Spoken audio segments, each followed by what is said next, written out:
বিলাইছড়ির দুর্গম বড়থলি কেন্দ্রে নির্বাচনী সরঞ্জাম পৌঁছালো হেলিকপ্টারে।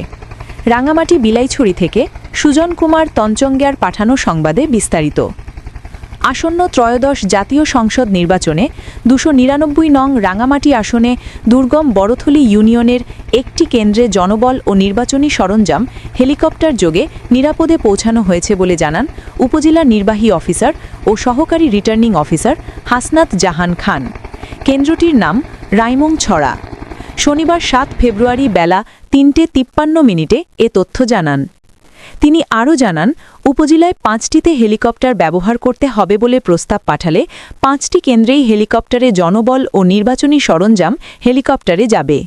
উপজেলার ১৩টি কেন্দ্রের মধ্যে দুর্গম ৫টিতে জনবল ও ব্যালট সহ নির্বাচনী সরঞ্জাম হেলিকপ্টার যোগে আনা নেওয়া হবে।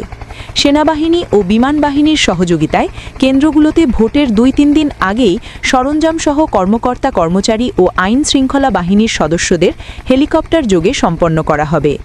৫টি কেন্দ্র হল ফারুয়া সরকারি প্রাথমিক বিদ্যালয়, তারাছড়ি বেসরকারি প্রাথমিক বিদ্যালয়, বড়থলির প্রাংজং পাড়া ও রাইমুংছড়া। বাকিগুলো ও কেন্দ্রগুলোতে পাঠানো হবে। উপজেলা রিটার্নিং অফিসার সালেহ আহমেদ ভুইয়া জানান, উপজেলায় ১৩টি কেন্দ্রে ভোটার সংখ্যা ২৪,৫১৫ জন, পুরুষ ১২,৫৬৮ জন, মহিলা ১১,৯৪৭ জন।